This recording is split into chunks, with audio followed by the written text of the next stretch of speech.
Every club. Every day. The Global Sports Podcast Network. Hello and welcome back to the Daily Southampton, part of the Global Sports Podcast Network. We are, I guess, on part 2 of our bench keep sell of the current Southampton squad, where we thought it was going to be a one-parter, and then we managed to only get through the goalkeepers and defence. So here we are, back to go through the rest of the squad. I'm joined by Oscar and Greg today. How you doing, guys? Yeah, all good, thank you. All good, yeah. Wonderful. So, should we just start where we left off? Yeah? Sounds good to me. We finished off all of the defenders in the last episode.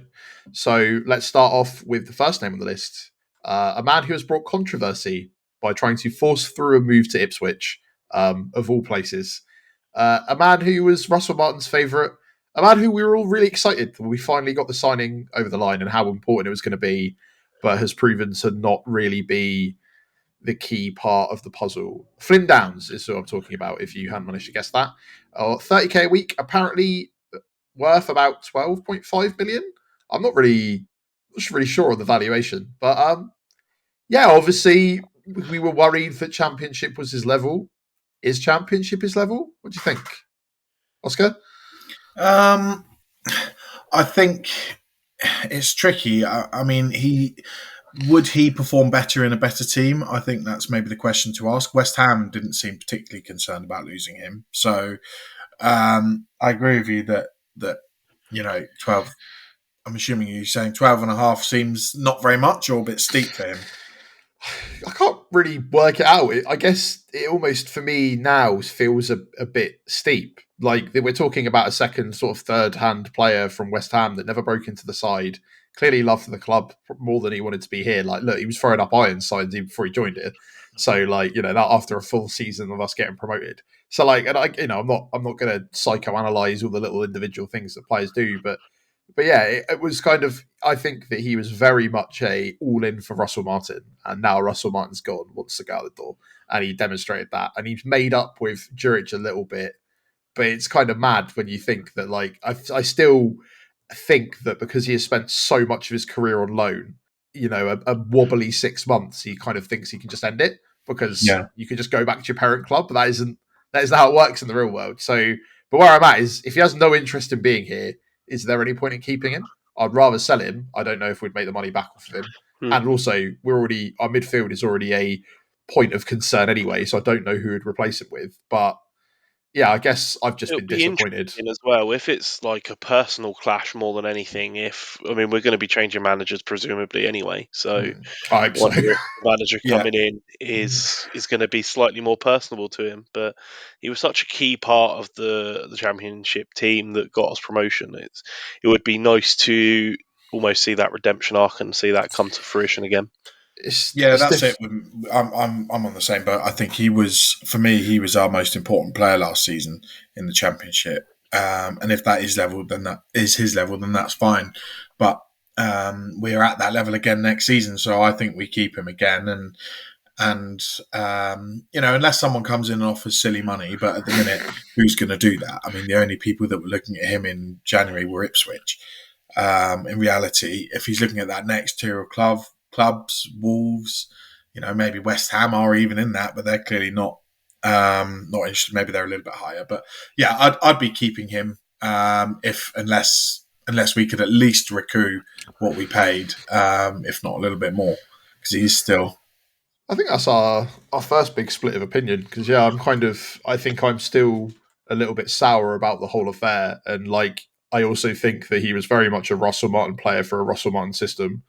And I worry that how much bad blood there is, and how much, if he's clocked out, we have had so many passengers over the last couple of seasons, so many players that just here that then get shipped out on loan. Like, in my mind, it even starts with people like Mario Lemina, right? Like, had an annoying season and then just went out on loan until finally left. And I worry that is now how Flynn is going to be. I would love to be proven wrong, but again, I think if an offer comes in and he goes, I want to leave, we'd be silly to just try and make him stay, because I don't think it would make much of a difference. But I guess that's fine. So moving on from Flynn Downs, A man who has somehow been like our best midfielder / best player / that somebody early on in the season Greg recognised was going to overtake the hype of Tyler Dibbling eventually, which is of course Matty Fernandes.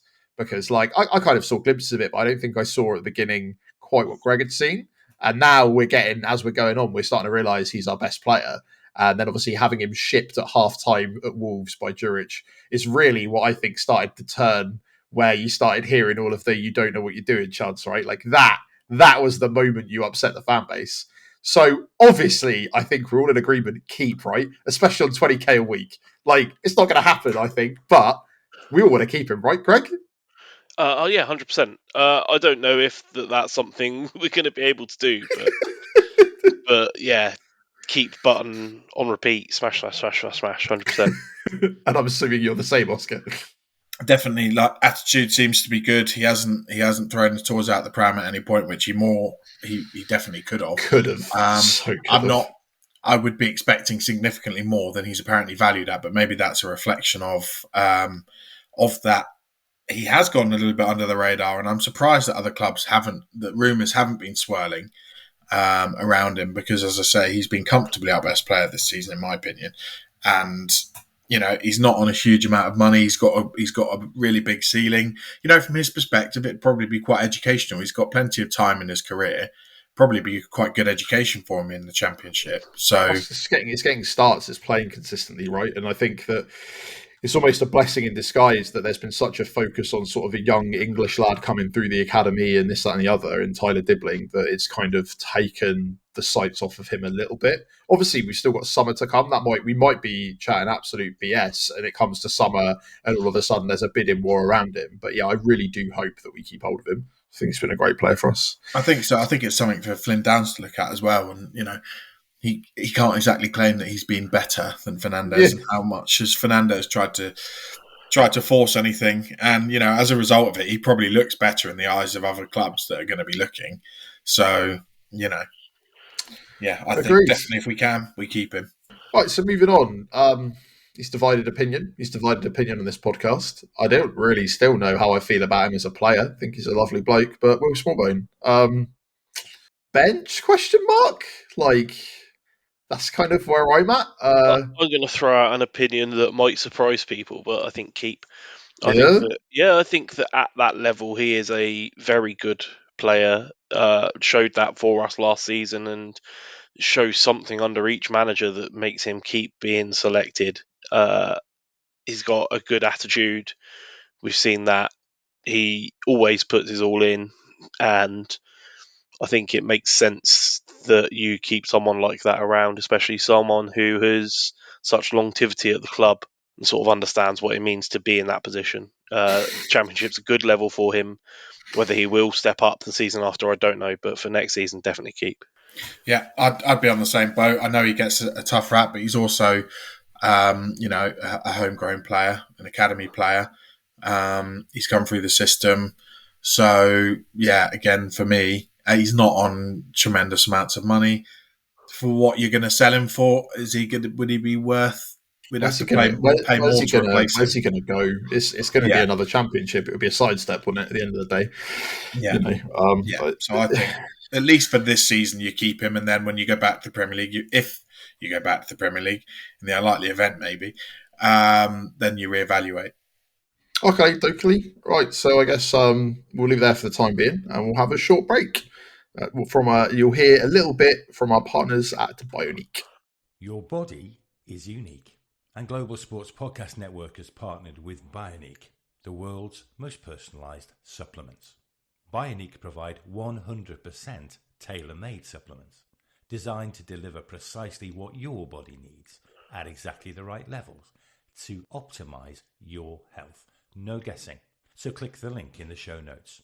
Use the code GSPN 2025 for 40% off your first month's subscription.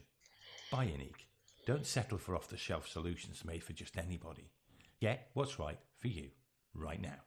Your body is unique, and Global Sports Podcast Network has partnered with.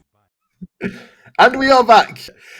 We are on to the next man, who, by the looks of it, is our second highest earner, which surprises me, but also I guess not, because he did join from Rangers as quite an illustrious player at the time. Joe Aribo, who we've discussed how hot and cold he's been. From my personal opinion, I'm kind of feel like if from what I've heard on the grapevine, he kind of wants out, and I don't really blame him because he's had a weird few seasons. This season specifically as well, where he's been played from attacking mid to defensive mid to midfielder to centre back for a few reasons, and even though he's put as much work as he can in to playing that position well, right? But I would sell him if we could get any money, just for the simple case that I think he kind of wants to go, and I think it would be right to kind of start to rebuild parts of our midfield, right? It would be sad because his song's really cool and he's a good player and he's been a good guy, but I just think that if his head is very much already turned and we only have a year afterwards left, we have made the mistake too many times of not cashing in early enough. And I doubt he'd want to sign a new one if we're going down again, if I'm totally honest. So I would sell. What about you, Oscar? Yeah, I think I'm in the same boat, to be honest. If again valued at about 5 million, apparently, I'd say if you could get anything between 2 and 5, given that he's on £70,000 a week as well, that's a significant chunk off the wage bill. Huge amount. He's been a good player. My question with him would be who's coming for him? Who would want him?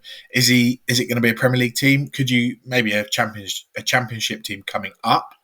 Maybe if it's available on a cheap deal, but again, those wages could be interesting. Could he go back to Scotland? Maybe. Russell Martin goes to Rangers. Rangers pick up to Aribo. Yeah, well, there's a possibility. Again, it's one of those I don't really know. I suppose he's versatile, but he's a slightly better version of Will Smallbone. And what I mean by that is a bit of a jack of all trades, but master of none. He's not. You're not signing him. Are you signing him for athleticism, physicality? Not really. Are you signing him for unbelievable passing? Not really. I think I wouldn't be massively concerned if he stayed. I think there'd be a place for him. But if the option's there, again, given the wages mainly, I would. Yeah, I agree. If the wages are accurate and he is our second best paid player by far, I don't know how much that's worth it. And I know that, Greg, you might say, oh, well, he's our top goal scorer. Well, actually, now he's joined with Tall Paul. And on top of that, 3 goals in a season, in my opinion, isn't just because you're top of the bad pile doesn't make it it's an outstanding stat, is it? Do you know what I mean? Are you in the same boat? Or? Yeah, I'm in absolute agreement. I would not be offended in the slightest if he does stay and plays a part next season, but cash in if you can and rebuild. He's another player, like we talked about in the last part, where he does seem to. He was always a hot and cold player anyway, but also you need to remember that even in the hot parts of that, he's been a part of both relegation seasons. Yes, that's the other key thing, right? It's trying to flush out that mentality, and regardless of the experience of good, it's exactly what we were talking about with Jan as well, right? So, right, moving on. Controversial when he came back anyway. An older gentleman. I don't think he's been on the pitch as much as looking at the stats of how many times he's played. I feel like I don't believe it because I just don't remember seeing him. And for someone that I remember you said, Greg, changes games, it's not resulted in us winning any of them. So it's Adam Lallana, obviously, who, whilst is a fantastic player, feels like he has kind of run out of steam to play football regularly. And I do not think that 45k a week and just the contribution in general, maybe the off the pitch stuff is more important than we think, but at the same time, we're bottom and on track to be the worst Premier League team of all time. I understand why they made the decision when he was out of contract to bring him in, but I don't really see at the moment what he's offering. So I would sell, but no one's going to buy him because unless they want 5 minutes of an appearance every other day. What do we think? It was a controversial move, him coming back anyway, right? Because of the way he left. But I think he's a nice guy. I'm really glad It's nice to have him at the club again. But it's like, it feels like one of those Football Manager signings when you hire someone over 30 to get like 2 goals in the season, and he's not even managed that. I'll hop in my opinion. I'm going to throw in the fourth option realistically, which I think is probably keep, but not in a playing capacity. If he wants to be involved as like something in the academy or some form of backroom coach, fantastic. More power to him. Is it though? Because it just feels like I don't understand where we're getting this idea that suddenly he's an incredible coach. Like I don't think he's incredible, but he is a very experienced player who has an interest in coaching and has done coaching courses and has played at the top level and has a knowledge of coming through specifically our club's academy. Being involved with the club doesn't necessarily mean as a first team coach. There are a number of things. He has you can see when he plays on the pitch, he's got a brilliant footballing mind. Right? He's Yeah, very it's a real footballing football intelligent. So if you can try and impart some of that wisdom and knowledge onto be it first team players or the players of tomorrow, then fantastic. But I think that's the reason he came back. I think he was going to come back before he went to Brighton, or wanted to come back, because his boy's at the academy as well. So I think that is part of the reason that he wanted to come back. I think it made sense from a perspective of the club. We needed quality, probably a sort of player that would have suited Russell Martin's system if he'd actually ever played in it. And again, that experience of being a Premier League player. Does he have the experience of being a Championship player? Is he going to be able to play in the Championship with how intense and I know the Premier League's intense as well. But I think it's just the lack of appearances for me is really what's done it. And it's kind of like, I wouldn't be offended if he was in a non-playing capacity. The only reason I say that I'm worried is that you look at a lot of players that have been fantastic that have just immediately dived straight into coaching. Admittedly, some of them have dived straight into management, which is probably the wrong way of doing it. But it makes me very nervous that it's like, just because it's quite a well-known name, all of a sudden he gets quite a prominent position. It's like when people are talking about him taking over from Juric for the rest of the season. It's like, what? I think it's different if his sort of aim has been to head towards coaching for a while now, and so he'll have been working towards that. It's not just like high profile name gets management. It's not like Ruud van Nistelrooy jumping in and getting like a high profile job at Leicester. It's a player who has a goal and has worked towards it, and a place in some form. Like I say, not necessarily even with the first team, but in some capacity. There's value to be sought there. I think it's valuable as well to look after your ex-players when they retire. Firstly, they're all right. Lallana may be a bit divisive, but they're popular figures. I was really behind the fact that Kelvin Davis came back in and was part of it. I know he's not anymore, but and maybe it's just a nostalgic thing, but it's always the first thing I do if I play Football Manager. You get the old boys, the old guard back in. I know Ricky Lambert's doing a bit of coaching, but I'm not sure how well that would influence. For me, it's one of our fundamental problems as a club is that it's like if I see another news story about Danny Ings coming back to resolve all our striker problems, we get very, very hung up on sort of the players that are good. We did the same with Theo Walcott. Admittedly, Theo Walcott did score a few goals, and to be honest, probably had the fitness to do another year or two in him. But for me, it is a worry that we very much remain stuck in a period of time we're doing really well, which makes sense. But people can forget the ravages of time catch up with us all. I don't disagree. I would have been much more inclined to have kept Walcott in the Championship last season than I would to keep Lallana now. I don't think. Yeah, I don't think. I would be on the same boat. I'd be released. I don't think he justifies the wages unless it's in a coaching capacity and maybe at a significantly reduced wage. That makes sense. Or pay as you play, maybe. Rightio. So next one, another controversial figure around the club a little bit has kind of broken through in the last under Juric, which is a surprise. Is Suleymane, who my image of him this season was him being put on finally against Tottenham and being hooked off after 4 goals down in 25 minutes, much to the anger in what turned out to be, a pretty much Russell Martin's last dance. So obviously under Juric has done a lot better. Still nothing outstanding. I still think trying to say that you're silencing the haters when you're scoring against Swansea in a cup game isn't quite the same as being able to consistently perform and score week in, week out. only £40,000 a year though. If he could light up the Championship the way we wanted him to last time without disappearing for a big injury, I would keep him. Do I think he's already out the door in my mind? Yeah, probably. So, yeah, I would keep, but I don't feel like that's going to be a thing that actually happens. So, what's our feelings, boys? Sell if anyone will have him. ASAP. It's basically Musa Gineppo version 2. Wow. Okay, so we're not back on board the Suleymane train anymore. He's fair play for putting an effort in with the new manager, and to be fair, his work rate has greatly improved, which is maybe one of the things that annoyed me most about him previously. But It's not resulted in anything, has it? Yeah, I don't see a proven track record of quality there. Yeah, not for me. Yeah, no, I'd agree. I think he's had enough opportunity to show what he can do. He's had injury problems as well. I know they said that none of that's to do with attitude, but he didn't particularly apply anything in the Championship. He seems to be a little bit better in the Premier League. But for me, if the right offer came in, I would take it, and that's 8 it's million. A high valuation. Yeah, so its valuation of 11, I think, is quite high because I'm like, who's paying for a player that's quite that injury prone? But also, he's still got that accolade of being the fastest player in the World Cup that still gets brought up consistently if you ever watch any broadcasting. And even though he hasn't really set the world alight, he's still young. He's not on a great amount of wages.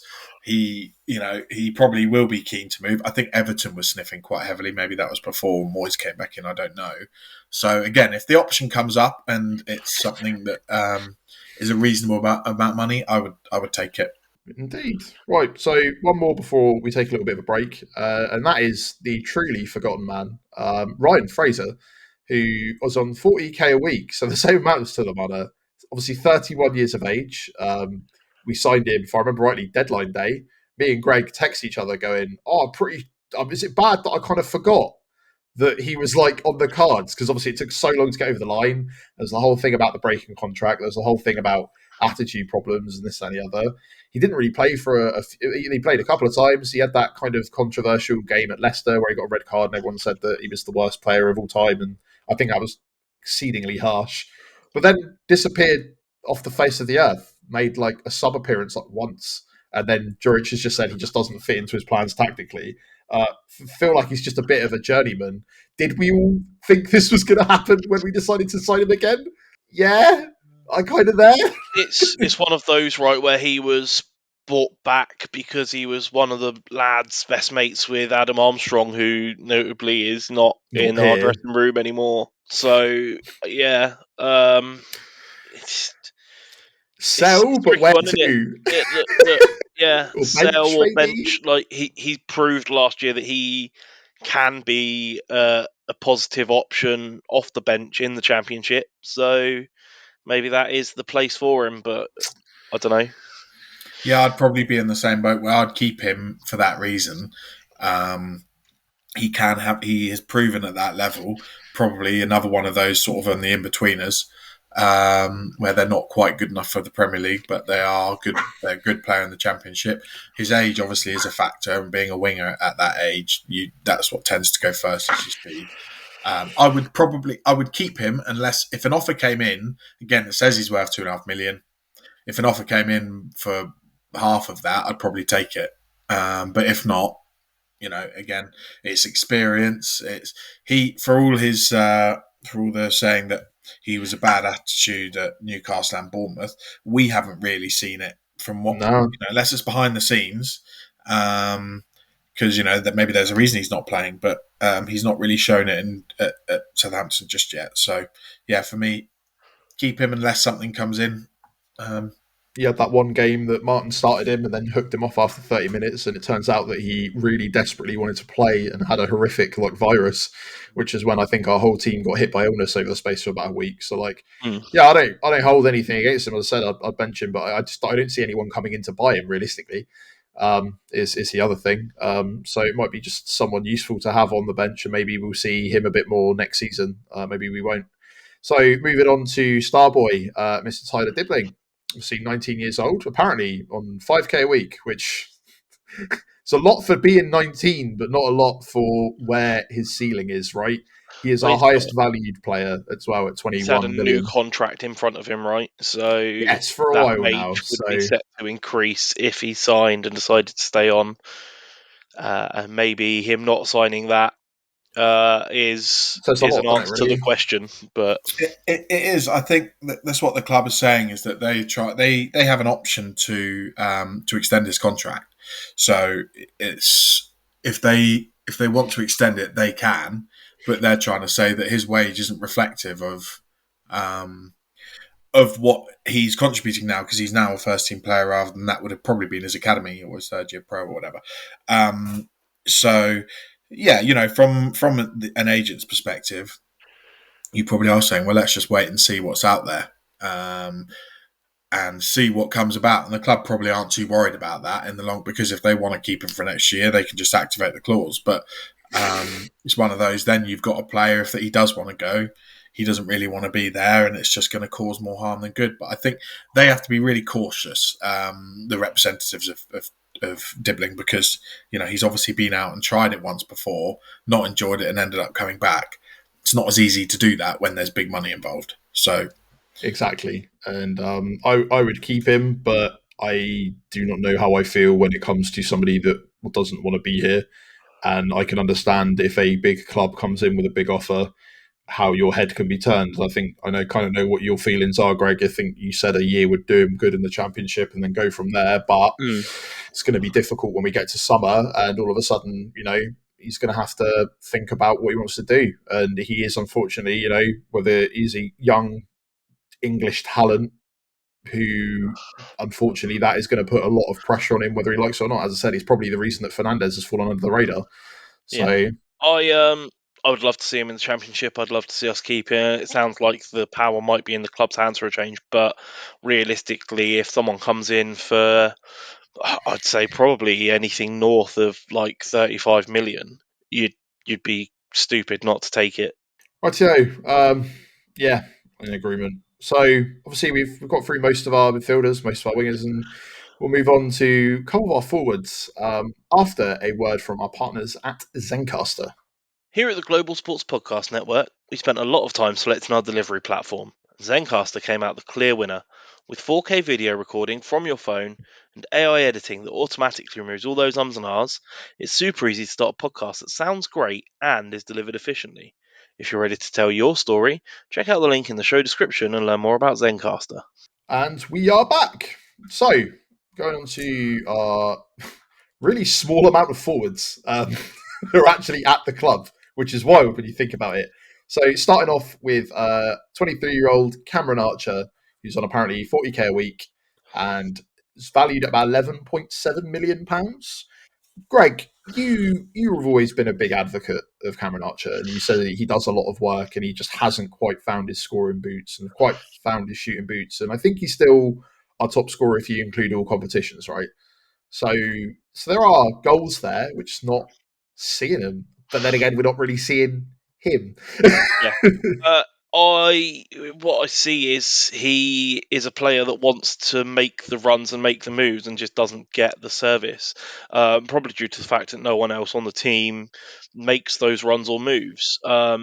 It's a really tricky one. He's a player who will thrive from a run of games. He's a player who, if given the opportunity, should, in theory, absolutely tear the Championship up and be one of the top scorers if we play in a style that will suit him. And that really, I guess, is the question mark for me. Personally, I would keep and play to that because we're not exactly thriving with striker options. And that's a hard market to break into. But yeah, I would keep. I think I'm in agreement. I think he is probably, from what I've seen, his movement and his instincts, he is more of a goal scorer than anyone we've had since Danny Ings. Obviously not necessarily proven that yet. He hasn't really been given a run of games to do that. And strikers often, I think you need that just to build that bit of consistency. Confidence, isn't it? What I'd say from his perspective, he left Sheffield last year, presumably because he thought he was able to cut it in the Premier League. He hasn't proven that again.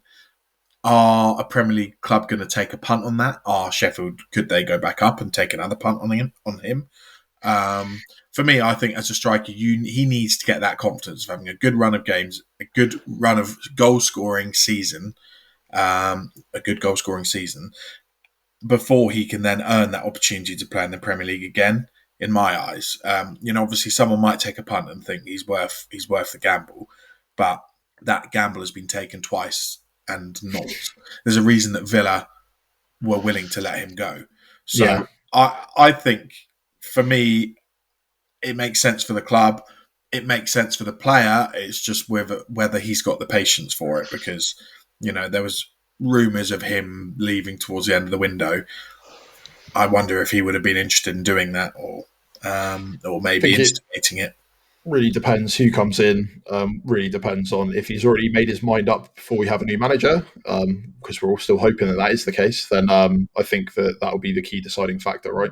But I'd like to keep him. I think he's a good player, and I think that he's just really struggled to get the service or the game time, especially considering the game time he did get was a lot of under the Russell Martin sort of system where it just wasn't working. Yeah, and you can see that he's a player willing to get himself in those positions because he misses chances, which is more than anything you can say for the rest of the team, right? So, sure, he's not going to be like a 100% hit rate player, but getting into those positions, I mean, is our combined XG for the season even worth thinking about? No, not even slightly.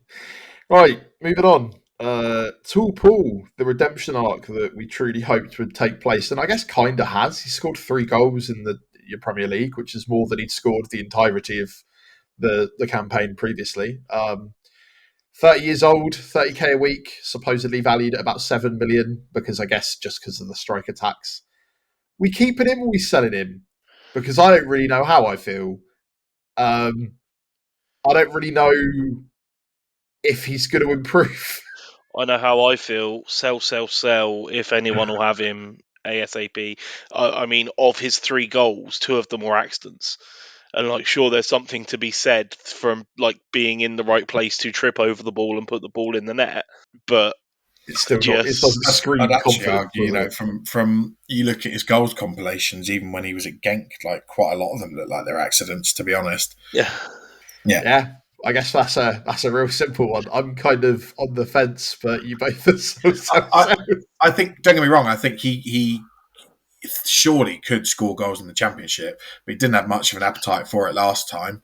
He did. He went off straight away. So I think there's clearly Trabzonspor, or I think, have expressed quite a lot of an interest. Whether we burn that bridge now or not, maybe there's another Turkish club that he seems to quite like playing in Turkey. There's another Turkish club that might be able to take him off our wage books. Not saying the level's lower, but let's face it, it's a bit lower. Yeah, right. It's pretty similar. So moving on, so that's 2 of our strikers that we currently have at the club. Let's talk about the third, who seems to be taking up most of our medical bill. £20,000 a week, 28 years old, the Loch Ness Drogba, 3.75 million valuation. Overhaul, Stewart, it just hasn't worked out, mate. Off you go to wherever you'd like to go. I feel bad for him more than anything. I feel like it was a dumb decision by the club to take a punt on a very injured player. I feel like you could tell that one game he started that he then had to go off at, which I'm relatively sure was Liverpool, right? That's why Onuachu got game time that game. And the story ended up being Onuachu's stepovers as opposed to Ross Stewart's injury. And then ever since, the manager that brought him in's gone, and we've not heard a peep. We keep, whenever Juric is asked, how's the squad? Everyone fit and healthy? Yep. And then you look on the team sheet, he's not there. So is he fit and healthy? Is he all right now? What's going on? I saw an article in the Sunderland Echo yesterday that he's been injured again. So it's great that we found out from the Sunderland Echo. I mean, look, there might not be anything in it that they might have just thrown it out there and well, this has a pretty high likelihood of being true. Yeah, but I think I read something as well that when he played for the 21s, he played 45 minutes, and it wasn't necessarily an injury. It was a like something flared up, and it was a precautionary. That's the word I was looking for. That's always a worry, isn't it?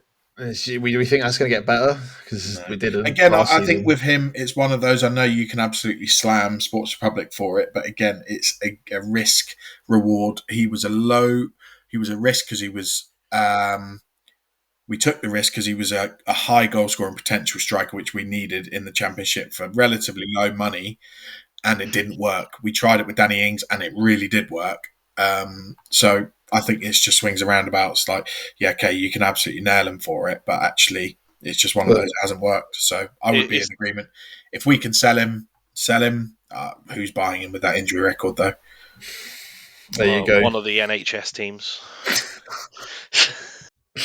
To be fair, we had Che McAdams at the time that wasn't putting anything away, so I can understand the sentiment. Right, so we got a couple more players out on loan, and then we'll wrap it up. So I'll try and get these through in a slightly quicker way. So Adam Armstrong, 30k a week, £13 million.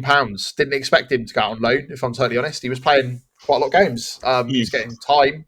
Seems to be struggling under the baggies, though. Had a dream debut, and then since then scored a pen. And now he's in supposedly his freshwater area, and it's not working out the way he thought it was going to work out. So what do we do with Adam Armstrong? Keep for me if he wants to stay. Yeah, 100%. I'd agree. Proven in that league. Good. Good. We're glad we're all in agreement. I miss having a striker. Maybe if we play him as a striker, he might actually score some goals. Who knows? Him and Archer might actually be a good combination together at that level as well.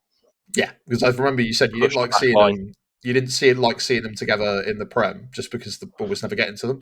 Yeah, but it might be decent because they both do similar sort of things. People that are willing to run at and run in behind defenders is pretty much what you need at that level in the Championship. Just apply as much pressure as possible and hope you get something from it. And they're both players that are good at that.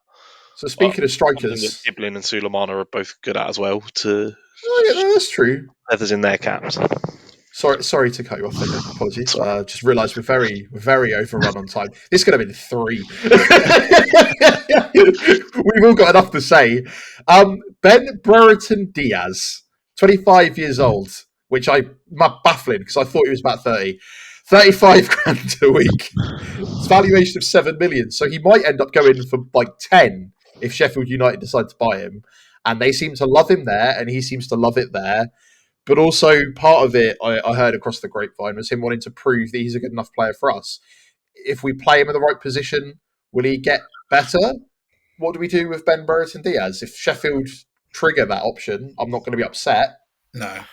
But I'd happily keep him on the bench. No? I'd agree. I think if there's any option to sell him. But at the same time, he is proven in the Championship. So a bit like Adam Armstrong, if the right offer came in, if we start playing players in the positions that they play in, they might do better. Baffling concept for modern managers, that, mate. Oh, that's crazy. I know that players don't have positions; they just slot into systems in whatever way they see fit. That's how it works. Interesting. So, a player that did play quite a big part in our Championship drive, and then I'm guessing they wanted him to go mature elsewhere, so they sent him off to Belgium to play for Anderlecht, and thus he has played more European football than most of our current squad. Sam Adozi, who's valued about 7 million, is on about 16k a week. Yeah, still a young one. Still got lots of time to develop. Having, by the looks of it, an okay spell over in Anderlecht.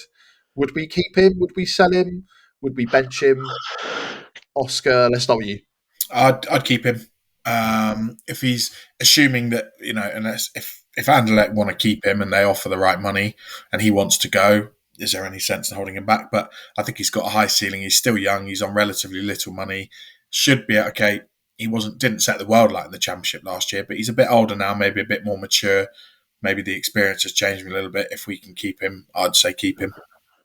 Yeah, I'm in agreement. I still thought it was a bit of a weird decision to loan him out because he was still struggling for that kind of level of pace. I don't think he had the goal scoring threat that he needed, but at the same time, if you look at our season so far, none of our players have got the goal scoring threat. He would have chipped in with a couple, I reckon. Yeah, it's a big keep for me. I think he's another one of these players that's going to give defences pressure and time to think about. I actually think the loan move makes a lot of sense because what he lacked for us in the Championship were two things really, which is sort of a physical strength and a finishing touch, which he really would have suffered for in the Premier League. So I think sending him out somewhere where he's going to have the chance to work on presumably both of those things would have done him the world of good, and hopefully he'll come back all the better for it. Tear the Championship up. Sounds good. And last but certainly not least, a player that we bought who was lighting up, I think, League One when we purchased him, because we were like, yeah, we're going to get this really young, hot prospect. And then we played him like once, and now he's tearing it up at QPR. Ronnie Edwards had a call up as well into the under-21s internationals, right? So, yeah, Ronnie Edwards, definitely keep for me. We're probably going to lose a lot of our defence, and I think that it's a good opportunity for him to show what he's about, because I don't think he really had the opportunity, and I don't think he did great in his first game, but I don't think that, he was able to kind of get that time in. Let's not just get rid of somebody who we've might actually be a very good future prospect. Let's learn our lessons and not just immediately bounce that to somebody else. So yeah, I'm a big keep for Ronnie Edwards. What about you guys? Yeah, keep for me. If he wasn't a signing that we were looking to develop and build into the plans of the future, I don't understand why we signed him. So there you go. Yeah, 100% keep. Right, and then the last two that are on this list that we have that are probably going, so it's not really too much of a worry. Onuachu, love to keep him. We're not going to pay his wages. We're also not going to pay 17 million for him. So kind of is what it is with him. And Grombeck, who has played like 2 or 3 games, is supposed at about 18k a week. Is he worth 10 million? No. From what I've seen, apparently we are not exercising any sort of option to buy. Kind of feel bad for the guy. Still a bit of a baffling move in for me. Especially it was because he wasn't getting any game time, right? And now he's not getting any game time. And the club that he came from, Strasbourg, I think, is it? No, was he from Rennes? Rennes. Yeah. So then they were like struggling really bad, and then they shipped off one of their supposed players because he wasn't doing that great. Hasn't managed to really break into the team here. So yeah, like it just seems like too much of a risk, especially now that he wasn't the signing of any of our current recruitment team is where I'm at. So I don't think that they'll sign that piece of paper. No, I'd agree. I think if he shows something now till the end of the season, he's on low wages and we can get him for a good price. He's still young, then maybe, but he hasn't shown anything yet. So, no. What a list of players that we've been through today. It's not as many keep as you'd think, right? I don't think we've got a full squad at this point. I just realised one more that you'd add on to the keep that I left off the list for whatever reason, but it's Shea Charles.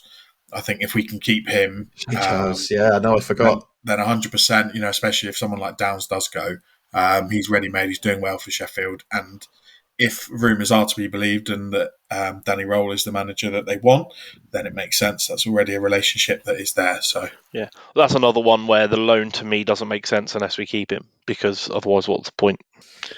Wow. Our wage bill is going to get small. Our wage bill is going to be tiny by the end of this, and we'll be able to rebuild, and we'll see. But I think I can't really express how anyone would expect anything less from the fact that we are on course to be the worst Premier League team of all time. And regardless of management and tactics and this and the other, a lot of the players we have are big contributing factors to that. Like they haven't gelled, they haven't done, they might be good individuals, but it hasn't been great. And I think that doesn't mean that I think all of the players that we've said we should get rid of are bad players. I just don't think that they are good players for Southampton Football Club. So interesting one. Well, that's racks us right up to about the 45-minute mark for this part 2 of our bonus episode. So thank you, Oscar. Thank you, Greg, for joining me. And thank you very much again to Oscar for putting all the research together for this. I know how much it can be a pain to do these kind of stuff sometimes, so appreciate all the work there. Thank you very much to all of you, our listeners, for listening to our long episode. Let us know what your opinions are of who we should keep, who we should bench, and who we should sell. Catch us on all of the social media. We're on everything. We constantly talk about it. You know where to find us. And we'll be back with some more wildcard content, potentially an England review. We'll see. Considering we've now got like a little bit of a week and a half before we have to be depressed with Zurich ball again. So, yeah. Thank you very much for joining us, everyone, and we'll see you in the next one. Goodbye. Every club, every day. The Global Sports Podcast Network. That's not playing for us, Greg.